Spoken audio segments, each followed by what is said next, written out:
जय हिंद दोस्तों, आज मैं आपको बताने वाला हूं कि एसआईआर का फॉर्म कैसे भरा जाता है। आप इस फॉर्म को भरते हुए बिल्कुल गलती नहीं करेंगे, आराम से सोच सोच कर भरिए।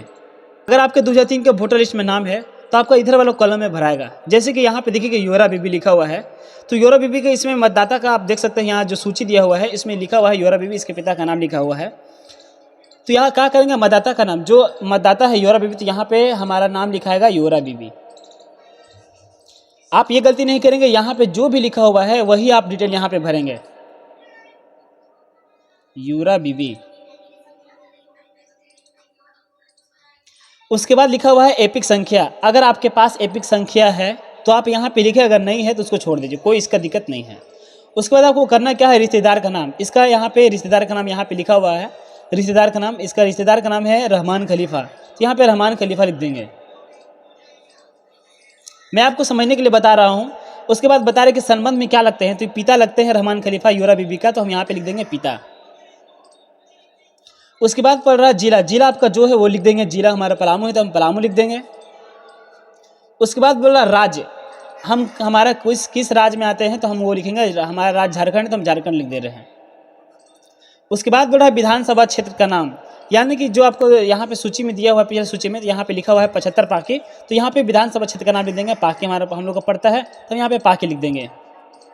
फिर लिखा हुआ है विधानसभा क्षेत्र संख्या, तो यह नहीं कि हमारा 75 पड़ता है तो हमारा विधानसभा संख्या जो है 75, तो यहाँ पे 75 लिख दिए। तो उसके बाद आपको क्या करना है, भाग संख्या लिखना है। भाग संख्या यहाँ मेरा 74 है तो यहाँ पे 74 लिख देंगे।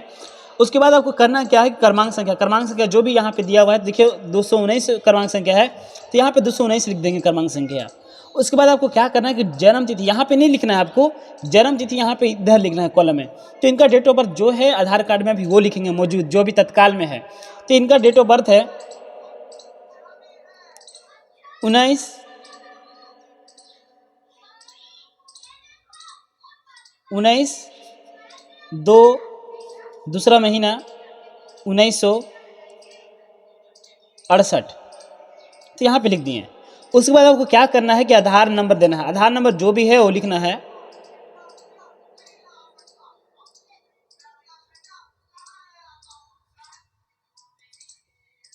तो यहाँ पे लिख दिए। अब बोल रहा है मोबाइल नंबर, मोबाइल नंबर जो है आपको वो दे देना है। उसके बाद आपको क्या करना है, पिता का नाम, अगर आपके पिता का नाम है तो पिता का नाम यहाँ पे लिख देंगे। उसके बाद आपको करना क्या है कि माता का नाम लिखना, अगर है तो यहाँ पे माता का नाम भी लिख देना है। अगर पिता का एपिक संख्या है तो यहाँ पे लिखे, नहीं है तो छोड़ दीजिए, कोई दिक्कत नहीं है। उसके बाद आपको माता का नाम लिखना है, माता का नाम जो है आपको वो लिख देना है। मैं आपको समझने के लिए बता रहा हूँ, ठीक है। उसके बाद आपको माता का अगर एपिक संख्या है तो यहाँ पे लिखना, अगर नहीं है तो उसको भी छोड़ दीजिए। अब पति या पत्नी का नाम देना है, पति का अगर नाम देना है आपको तो यहाँ पे पति का नाम दे दीजिए। उसके बाद अगर यहाँ पे दिया हुआ है पति का अगर एपिक संख्या है तो यहाँ पे देना, नहीं देना है तो छोड़ देना है। आपको क्या करना है, फिर यहाँ से आपको सिग्नेचर कर देना है, यहाँ पे सिग्नेचर आपको कर देना है। और उसके बाद आपको यहाँ पे तत्काल जो फोटो है वहाँ पे यहाँ पे जमा कर देना है, और बाकी आपको कुछ नहीं करना है। ये आपका जो कॉलम था ये आपको भरने का था। अगर आपको 2003 के वोटर लिस्ट में नाम है तो इस कॉलम को भरेंगे।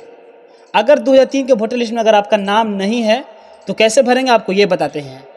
तो देखिए, अगर 2003 के वोटर लिस्ट में अगर आपका नाम नहीं है तो हमको ये वाला कॉलम नहीं भरना है, हमको यहाँ पे सिर्फ भरना है। हम जिनका भर रहे हैं वहाँ पे ये लिखेंगे। मान लीजिए योरा बीबी के भर रहे हैं, मान लीजिए कि हम योरा बीबी के भर रहे हैं, तो योरा बीबी को कोई नहीं है तो यहाँ पे क्या करेंगे, इनका डेट ऑफ बर्थ लिखेंगे। डेट ऑफ बर्थ लिखे, आधार नंबर यहाँ पे भर देना है।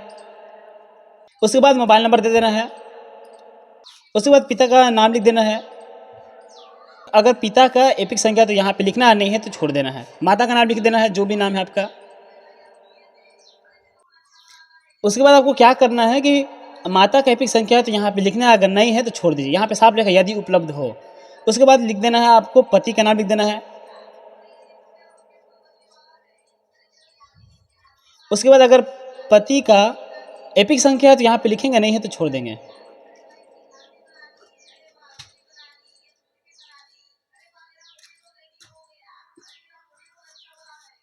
भरना है, और यहाँ जो तत्काल का फोटो वो तत्काल फोटो चिपका देना है।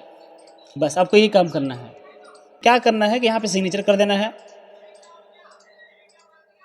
उसके बाद आपको करना क्या है कि वर्तमान में जो आपका फोटो है वो यहाँ पे चिपका देंगे। आपका ये आप देखेंगे कि हमारा एसआईआर का जो फॉर्म था वो भर गया। अगर आपका 2003 का वोटर लिस्ट में नाम नहीं है तो आपको इस तरीके से फॉर्म भरना है, बाकी इधर कुछ डिटेल नहीं भरना है। बहुत ही आसान विधि है, आपको घबराने की जरूरत नहीं है।